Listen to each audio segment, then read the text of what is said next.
मेघा के छोटे से घर में कोहराम मचा हुआ है। फर्श पर स्टील के बर्तन बिखरे पड़े हैं और एक कांच का गुलदस्ता टूटकर चकनाचूर हो चुका है। वहीं मेघा गुस्से में अपनी अलमारी से कपड़े बाहर फेंक रही है। मैं ये शादी कभी नहीं करूंगी, चाहे कुछ भी हो जाए। माँ, आप लोग मेरे दुश्मन बन गए हैं क्या? उस काले कलूटे लड़के के साथ मैं पूरी जिंदगी कैसे बिताऊंगी?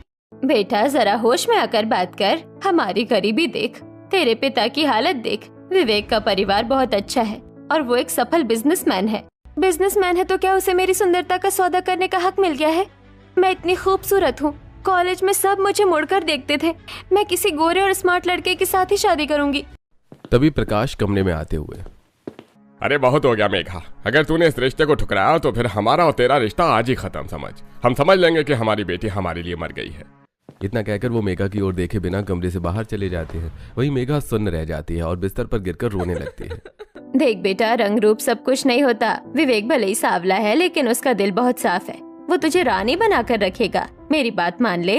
माँ, मेरे पास और कोई रास्ता नहीं है। आप लोग मुझे जीते जी मार रहे हैं।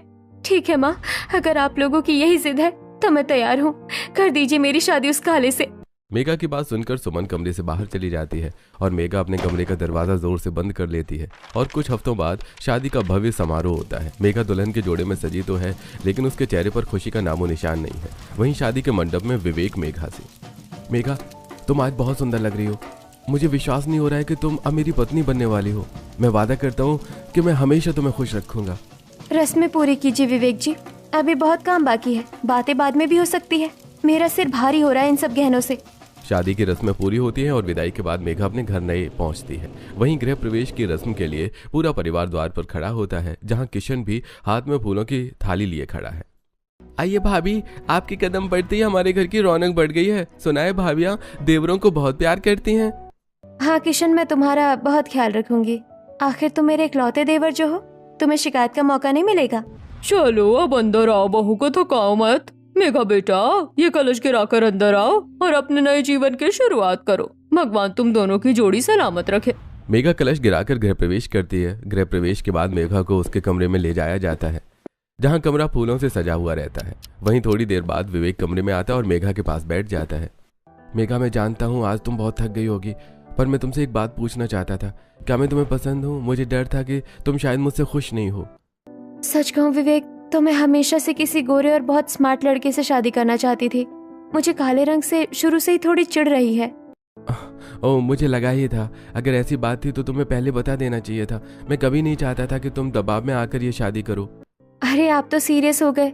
मुझे आप पसंद आ गए, इसीलिए तो मैंने शादी के लिए हाँ की। मैं तो बस आके टांग खींच रही थी। थैंक गॉड, तुमने तो मेरी जान ही निकाल दी थी। मुझे सच में लग रहा था कि तुम मुझसे नफरत करती हो। तुम कितनी चुलबुली हो मेघा। और मुझसे जबरदस्ती कौन शादी करा सकता है? और वैसे भी आप इतने अमीर हैं, बिजनेस इतना बड़ा है, स्मार्टनेस नहीं भी है तो क्या हुआ? पैसा तो है ना। क्या तुमने मुझसे सिर्फ पैसों के लिए शादी की है? मेघा, ये सुनकर मुझे थोड़ा अजीब लग रहा है। क्या मेरा व्यक्तित्व तुम्हारे लिए मायने नहीं रखता? अरे बाबा, फिर धोखे में आ गए। मैं मजाक कर रही थी। क्या अब मैं अपने पति से मजाक भी नहीं कर सकती? यार, तुम सच में बहुत शरारती हो और मैं बहुत सीधा साधा। मुझे लगता है हमारी जोड़ी एकदम परफेक्ट रहेगी। चलो अब आराम करते हैं, कल सुबह पहली रसोई है। जिसके बाद दोनों सो जाते हैं और अगली सुबह मेघा जल्दी उठकर रसोई में जाती है। वहीं सावित्री उसे रसोई के नियम समझाती है। जिसके बाद मेघा पूरे मन से खाना तैयार करती है और सभी के लिए डाइनिंग टेबल पर खाना परोसती है। वहीं खाना खाते हुए रघुनाथ, अरे वाह बहू, बहुत ही लाजवाब स्वाद है। सच में आज तो बरसों बाद ऐसा खाना खाया है। विवेक की पसंद में वाकई दम है। आखिर बहू किसकी है? चुनकर कौन लाया है इसे? मेरी पारखी नजर कभी गलत नहीं हो सकती। मेघा ने तो पहली रसोई में सबका दिल जीत लिया। भाभी ये क्या कर दिया आपने? अब तो मेरा मन कर रहा है कि मैं अपने कॉलेज के टिफिन भी आपके हाथ का ही लेकर जाऊं। मेरे दोस्त तो पागल हो जाएंगे ये खाकर। कोई बात नहीं देवर जी, मैं आपका टिफिन पैक कर देती हूँ। और हाँ, अपने दोस्तों को किसी दिन घर ही बुला लीजिए, मैं उनके लिए भी खाना बना दूंगी। अरे वाह, भाभी हो तो ऐसी। पता है भैया, अब मेरा सोशल सर्कल और भी बढ़ जाएगा क्योंकि सबको आपकी सुंदर और गुणवान पत्नी के हाथ का खाना मिलेगा। ऐसे कुछ दिन बीतते हैं और एक दिन मेघा और विवेक शहर के सबसे बड़े मॉल में शॉपिंग के लिए जाते हैं, जहां मेघा एक के बाद एक महंगी ड्रेस और सैंडल पसंद कर रही होती है। विवेक, देखिए ये लाल रंग की साड़ी मुझ पर कितनी अच्छी लगेगी ना। और मुझे वो परफ्यूम भी चाहिए जो उस कॉर्नर पर रखा है। आज मैं जी भर कर शॉपिंग करूंगी। अरे बिल्कुल मेघा, तुम्हें जो पसंद आए वो लो। मैंने तुमसे कहा था ना कि मैं तुम्हें हर खुशी दूंगा, बस तुम इसी तरह मुस्कुराती रहा करो, वही मेरे लिए सबसे बड़ी कीमत है। तभी अचानक मेघा की नज़र अपनी पुरानी सहेली कृपा पर पड़ती है, जो अपने मंगेतर समीर के साथ वहां घूम रही थी। मेघा उसे देखकर घबरा जाती है और विवेक का हाथ पकड़कर दूसरी तरफ खींचने लगती है। हे भगवान, ये कृपा यहाँ क्या कर रही है? अगर इसने विवेक को देख लिया तो ये मेरा मजाक उड़ाएगी। समीर कितना गोरा है और मेरा पति, मुझे यहाँ से भागना होगा। क्या हुआ मेघा, तुम इतनी हड़बड़ी में क्यों हो? अभी तो हम उस तरफ जा रहे थे, क्या तुमने कुछ देख लिया? तुम्हारा चेहरा क्यों पीला पड़ गया है? तभी कृपा पीछे से आकर आवाज देते हुए, अरे मेघा, रुक, कहाँ भाग रही है? मैंने तुझे दूर से ही पहचान लिया। तू तो शादी के बाद और भी चमक गई है। कहाँ छुपी बैठी थी? अरे कृपा, तू यहाँ? मैंने सच में तुझे देखा ही नहीं। मैं तो बस उस चैम्बर में ड्रेस देखने जा रही थी। कैसी है तू? मैं एकदम बढ़िया हूँ यार। मैं तेरी शादी में नहीं आ पाई थी क्योंकि मैं शहर से बाहर थी। चल अब मिलाना अपने पति से। बहुत सुना था कि तूने किसी बड़े घर में शादी की है। ये विवेक है मेरे पति, और विवेक ये मेरी कॉलेज की सहेली कृपा है। अरे नमस्ते कृपा जी, आपसे मिलकर बहुत खुशी हुई। मेघा अक्सर कॉलेज की बातें करती रहती है, आप लोग बातें कीजिए, मैं जरा उस तरफ घड़ी देख लेता हूँ। कृपा, मैं भी अपने लिए कुछ चीज देख लेता हूँ, तब तक तुम दोनों आपस में बात करो। विवेक और समीर अपने अपने लिए चीजें देखने चले जाते हैं। तभी कृपा मेघा से, मेघा ये क्या है? तू तो हमेशा कहती थी कि तू किसी बहुत स्मार्ट और गोरे लड़के से शादी करेगी। ये तो काफी सावले हैं, मतलब काले हैं। क्या करूं यार, माँ बाप ने जिद की, गरीबी का वास्ता दिया तो मैंने हाँ कर दी। तू तो जानती ही है मेरे घर की स्थिति कैसी थी, मुझे समझौता करना पड़ा। अपनी अपनी किस्मत है यार। देख, मैं तो अगले महीने अमेरिका जा रही हूँ शादी करके, और तुझे तो याद ही होगा समीर कॉलेज का सबसे हैंडसम लड़का, मैं उससे शादी कर रही हूँ। हाँ, समीर तो वाकई बहुत स्मार्ट है। तू बहुत खुशकिस्मत है कृपा। मेरी तो किस्मत ही खराब थी कि मुझे इतना काला पति मिला। चल कोई नहीं, पैसे तो बहुत है ना उसके पास। पैसे से रंग तो नहीं बदलता, पर जरूरतें पूरी हो जाती है। अपना ख्याल रखना, मैं चलती हूँ, समीर इंतजार कर रहा होगा। कृपा के जाने के बाद मेघा का चेहरा उतर जाता है। वो भारी मन से विवेक के पास पहुंचती है, जहां विवेक शॉपिंग बैग लिए खड़ा होता है। वो मेघा की उदासी देख लेता है। मेघा, इतनी सारी शॉपिंग करने के बाद भी तुम उदास क्यों हो? क्या तुम्हारी सहेली ने कुछ कहा है? तुम अचानक इतनी चुप क्यों हो गई हो? वो कह रही थी कि मेरा पति बहुत काला है। क्या मैं तुम्हें सच में पसंद नहीं हूँ? मेघा, रंग मेरे हाथ में नहीं है, पर मैंने तुम्हें खुश रखने की हर मुमकिन कोशिश की है। क्या ये काफी नहीं है? आप छोड़िए भी, शादी तो हो ही गई है, अब रंग का क्या रोना। चलिए घर चलते हैं, मेरा मूड बहुत खराब हो गया है। जिसके बाद दोनों घर चले जाते हैं। ऐसे ही दिन बीतते हैं और मेघा अपने काले पति से खुश नहीं रहती। एक दिन वो परेशान होकर रूम में अकेली लेटी हुई अपना मोबाइल ऑन करती है। तभी उसे अपना पुराना डेटिंग ऐप दिखाई देता है, जिसे देखकर वो मनी मन सोचती है, अगर मुझे असल जिंदगी में स्मार्ट लड़का नहीं मिला तो क्या हुआ, मैं ऑनलाइन तो किसी को ढूंढ ही सकती हूँ। कम से कम मेरा मन तो बहलेगा। मेघा एंजल नाम से एक फेक आईडी बनाती है और एक लड़की की सुंदर फोटो अपलोड करती है ताकि उसे कोई पहचान न सके। दूसरी तरफ किशन अपने दोस्तों के साथ कॉलेज के बाहर बैठा होता है। यार किशन, तेरी कोई गर्लफ्रेंड नहीं है? तू इतना स्मार्ट है फिर भी सिंगल है। देख, इस डेटिंग ऐप पर आईडी बना ले, कोई ना कोई तो मिल ही जाएगी। यार मुझे ये सब ऑनलाइन प्यार व्यार समझ नहीं आता। प्यार कोई टाइम पास करने की चीज नहीं है। मुझे लगता है ये सब बेकार की बातें हैं। भाई, टाइम पास के लिए ही सही, कम से कम तेरा दिल तो लगा रहेगा। और कौन सा तुझे शादी करनी है उससे? बस चैटिंग कर और मजे कर।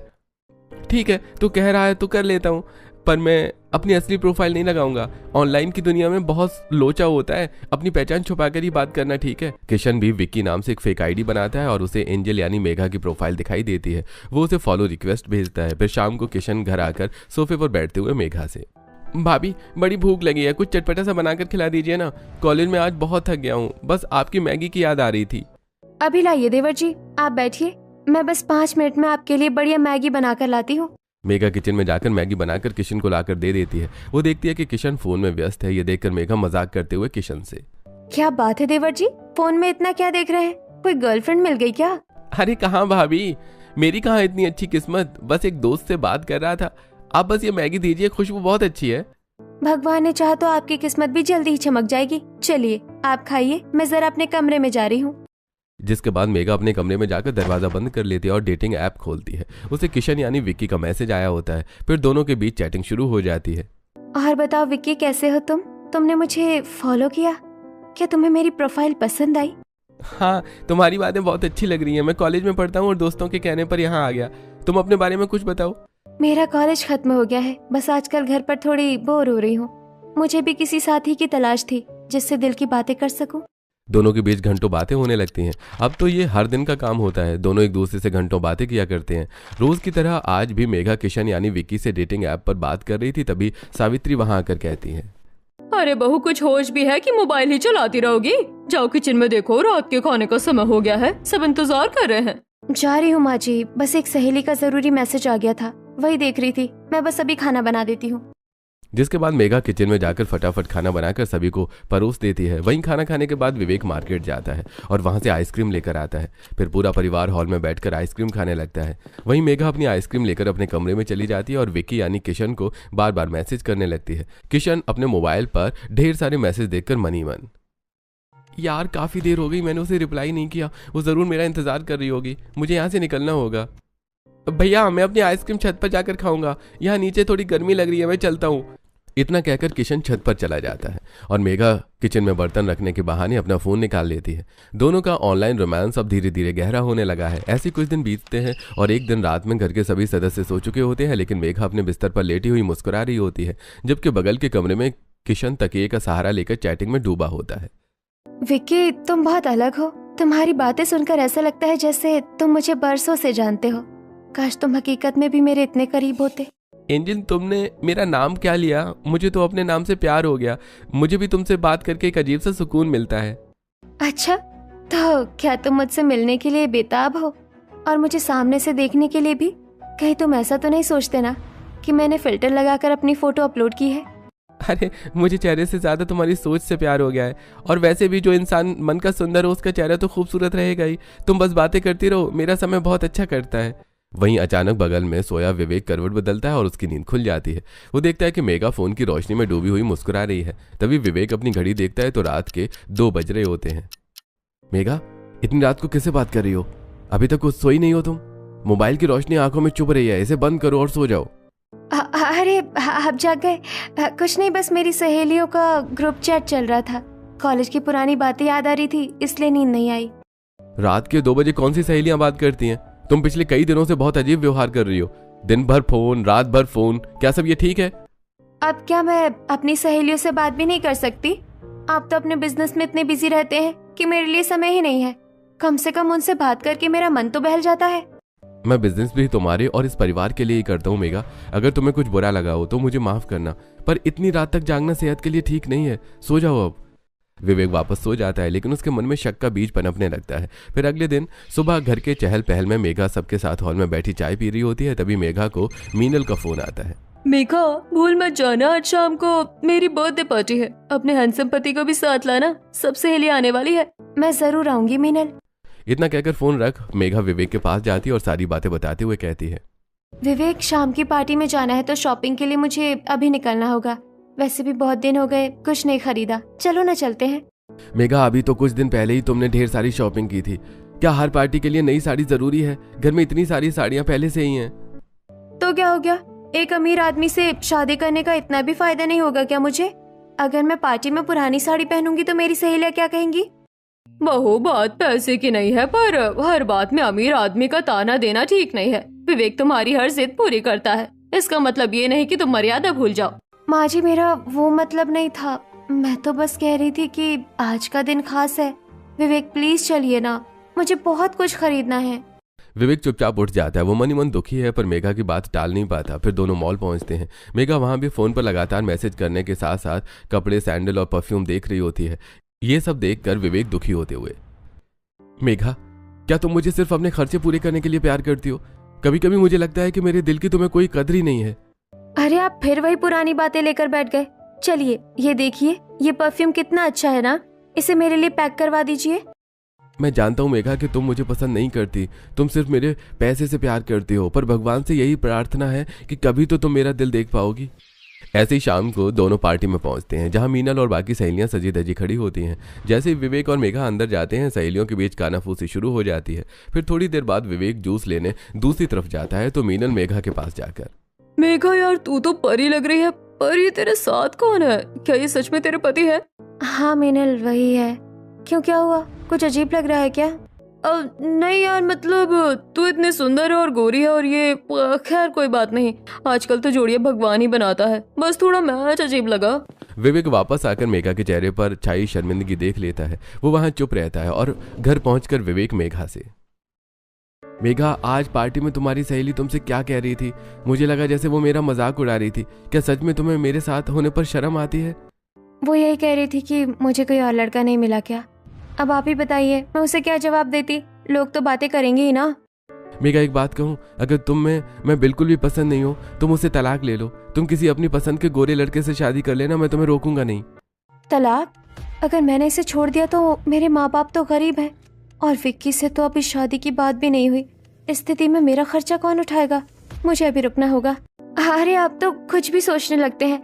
मैं तो फिर से मजाक कर रही थी। मैं आपसे बहुत प्यार करती हूँ विवेक, प्लीज ऐसी बातें मत कीजिए। विवेक उसकी बातों में आ जाता है पर उसका दिल पूरी तरह नहीं मानता। फिर अगले दिन सुबह घर में खुशी का माहौल होता है। सावित्री नाश्ते की टेबल पर किशन से, किशन बेटा, तेरा कॉलेज भी हो गया और अब तो तेरी जॉब भी लग गई। तेरा बड़ा भाई तो सेटल हो गया, अब तेरी बारी है। हमने तेरे लिए शर्मा जी की बेटी रिया का रिश्ता देखा है। लड़की बहुत सुंदर और संस्कारी है। ठीक है माँ, शादी तो आपकी पसंद की लड़की से ही करूंगा। बेटा रिया बहुत प्यारी बच्ची है, कल हम सब उसे देखने जाएंगे। अगर तुझे पसंद आए तो बात पक्की कर देंगे। अरे वाह देवर जी, आपकी तो लॉटरी लग गई। मैं भी देखना चाहूंगी कि मेरी देवरानी कैसी दिखती है। चलिए कल हम सब साथ चलेंगे। अगले दिन सभी रिया के घर जाते हैं। रिया वाकई देखने में बहुत सुंदर होती है। किशन को वो पहली नजर में पसंद आ जाती है और फिर रिश्ता पक्का हो जाता है। वहीं घर लौटते समय मेघा बेचैनी से मन ही मन सोचती है, किरण की भी शादी तय हो गई। अब तो मुझे जल्दी ही विक्की से मिलना होगा। वो पिछले 2 दिनों से ठीक से रिप्लाई नहीं कर रहा।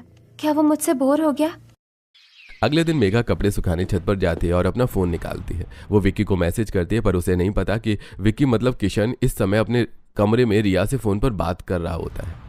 रिया, मुझे तो ऐसा लग रहा है जैसे मैं तुम्हें सालों से जानता हूँ, जैसे ये अरेंज नहीं लव मैरिज हो।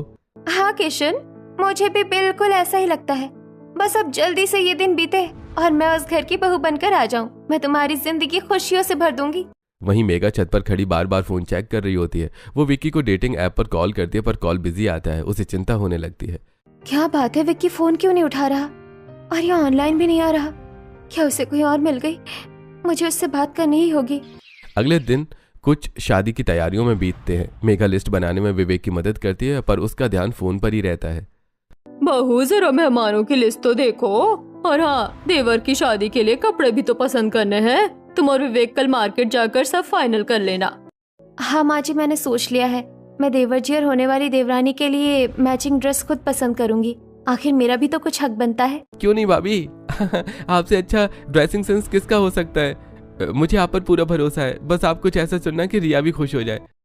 फिर अगले दिन पूरा परिवार शॉपिंग पर जाता है। शॉपिंग के दौरान भी मेघा लगातार मैसेज करती रहती है पर किशन यानी विक्की अब अपनी होने वाली पत्नी रिया में इतना व्यस्त हो चुका है कि वो मेघा यानी एंजल के मैसेज इग्नोर करने लगा है। फिर थोड़ी देर बाद मेघा किशन को कपड़े दिखाते हुए, देखिए देवर जी, ये शेरवानी आप पर बहुत जचेगी और ये लहंगा रिया के लिए एकदम परफेक्ट है। वैसे आपकी होने वाली बीवी आपसे बहुत बातें करती होगी ना? हाँ भाभी, वो बहुत प्यारी है। हम घंटों बातें करते हैं, पता ही नहीं चलता समय कैसे बीत जाता है। सच कहूँ तो अब मुझे किसी और चीज़ की ज़रूरत महसूस नहीं होती। ऐसे कुछ दिन बाद शादी के फंक्शन शुरू हो जाते हैं। घर मेहमानों से भर जाता है। मेघा काम के बीच बीच में विक्की को कॉल करती है पर कोई जवाब नहीं मिलता। कुछ दिन बीतते हैं और किशन और रिया की शादी हो जाती है। वहीं मेघा गृह प्रवेश कर रिया का स्वागत करते हुए कहती है, हाँ रिया, आज तक मैं इस घर में अकेली बहू थी पर आज मुझे एक सहेली मिल गई। तुम्हारा बहुत बहुत स्वागत है।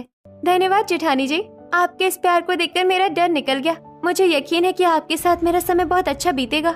रिया कलश गिराकर अंदर आती है और किशन के साथ कमरे में जाकर आराम करती है। फिर अगली सुबह किशन अपने कमरे में सोकर उठता है और मुस्कुराते हुए रिया को जगाता है।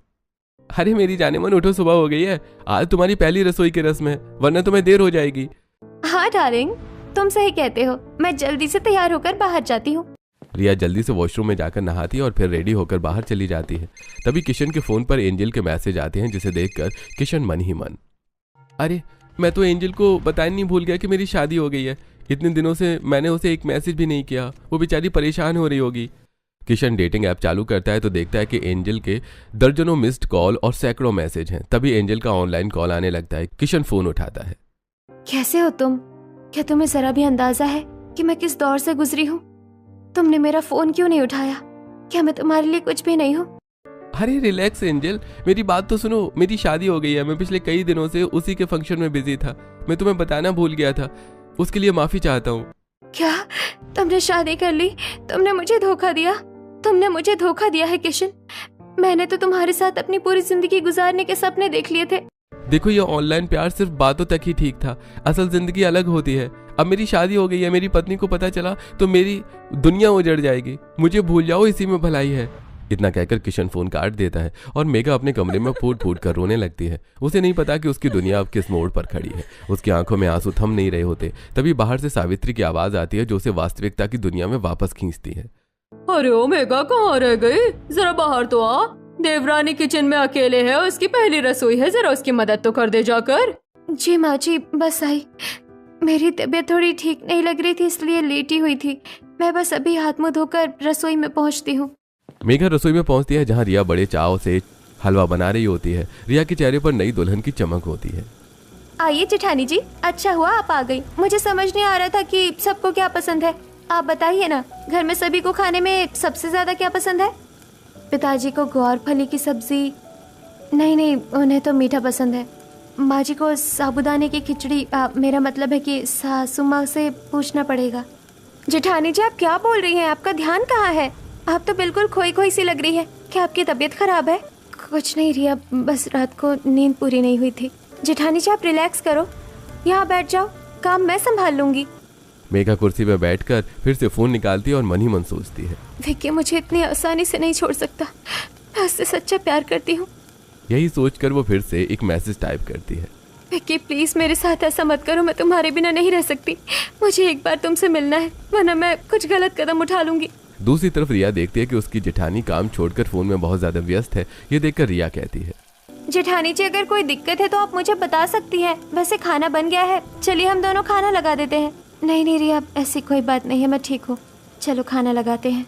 दोनों बहुएं साथ मिलजुल कर खाना लगाती हैं। सभी लोग खाना खाते हैं, वहीं रघुनाथ खाना खाते हुए।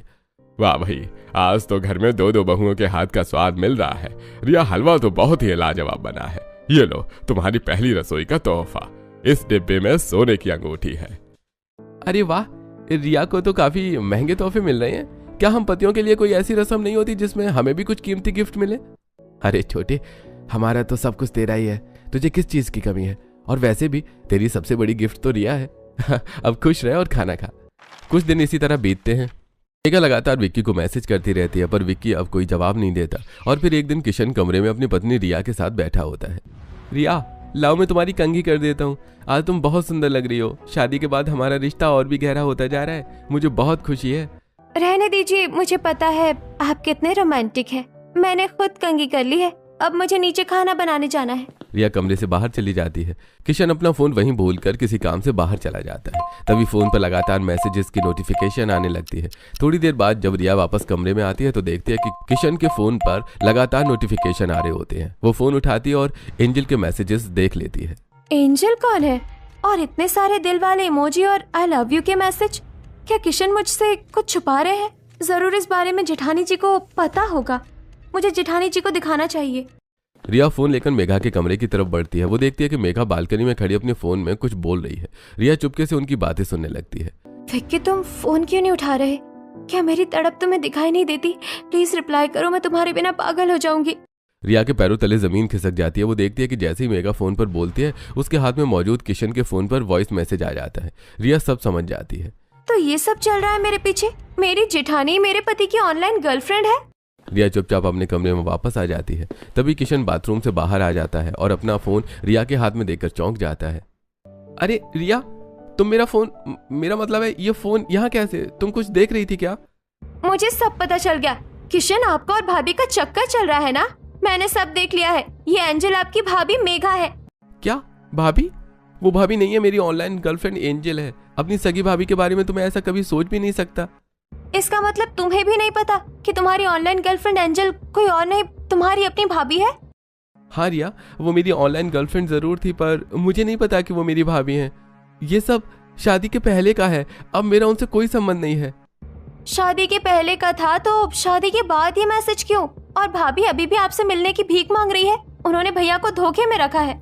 रिया मेरी बात सुनो, मुझे नहीं पता था कि मेरी ऑनलाइन गर्लफ्रेंड मेरी भाभी हैं। ये तो तुम मुझे बता रही हो। मैंने उन्हें बहुत समझाया पर वो नहीं मान रही थी। मैं बस इंसानियत के नाते उन्हें जवाब दे रहा था ताकि वो कोई गलत कदम न उठा लें। तुम चैट देख सकती हो। रिया चैट पढ़ती है और उसे यकीन हो जाता है कि किशन अपनी तरफ से रिश्ता खत्म करना चाहता है। ठीक है, मैं आप पर भरोसा करती हूँ, पर अब आप वही करेंगे जो मैं कहूँगी। उन्हें एक मैसेज करिए और मिलने के लिए फैमिली रेस्टोरेंट बुलाइए। पर रिया, अगर भैया को पता चला तो घर टूट जाएगा। क्या कोई और रास्ता नहीं है? मुझे बहुत डर लग रहा है। डरने से सच नहीं बदलेगा। उन्हें विक्की बनकर मैसेज कीजिए कि आप लाल शर्ट पहनकर और हाथ में लाल गुलाब लेकर शाम को रेस्टोरेंट में मिलेंगे। किशन वैसा ही करता है जैसा रिया कहती है और फिर शाम के समय मेघा काले रंग की साड़ी पहनकर सज धज कर रेस्टोरेंट पहुंचती है। वहीं कोने की मेज पर लाल शर्ट पहने एक शख्स पीठ फेर कर बैठा होता है जिसके हाथ में गुलाब है। मेघा पीछे से जाकर उसे गले लगा लेती है। आखिर वो दिन आ ही गया विक्की। मैं जानती थी तुम मुझसे दूर नहीं रह पाओगे। मैं उस काले पति को छोड़ने के लिए तैयार हूँ। किशन धीरे से पलटता है और फिर, अच्छा तो आप भैया को छोड़कर मेरे पास आ जाएंगी? क्या आपको जरा भी शर्म नहीं आई ये सब करते हुए भाभी? किशन, तुम यहाँ क्या कर रहे हो? मेरा मतलब है विक्की कहाँ है? तुम लाल शर्ट में क्यों हो? हाँ, मैं ही आपका ऑनलाइन बॉयफ्रेंड विक्की हूँ भाभी। मुझे आज पता चला कि जिसे मैं एंजल समझ रहा था वो मेरे अपने घर की इज्जत को मिट्टी में मिला रही है। तो क्या हुआ? अगर तुम ही हो तो और भी अच्छी बात है। मैं विवेक को छोड़ दूंगी, हम दोनों भाग जाएंगे। तुम भी रिया को छोड़ दो, हम बहुत खुश रहेंगे। तभी पीछे से विवेक और रिया सामने आते हैं। विवेक का चेहरा गुस्से से तमतमाया और आंखों में नमी होती है। उसने मेघा की सारी बातें सुन ली हैं। मुझे पहले से ही शक था मेघा कि तुम सिर्फ पैसों के लिए हो, पर आज मैंने अपनी आंखों से देख लिया कि तुम कितनी गिर सकती हो। आप यहाँ कैसे? मेरी बात सुनिए, ये सब एक मजाक था। मैं तो बस किशन की परीक्षा ले रही थी कि वो रिया के प्रति वफादार है या नहीं। हो गया तुम्हारा मजाक। अब मैं तुम्हारे साथ एक पल भी नहीं रह सकता। मैं तुम्हें तलाक देता हूँ। जेठानी जी, आपने अपने ही हाथों से अपनी गृहस्थी उजाड़ ली। जिस पति ने आपको रानी बनाकर रखा, आपने उसी के रंग का मजाक उड़ाया। अब आप कहीं की नहीं रही। भाभी, आपने बहुत गलत किया।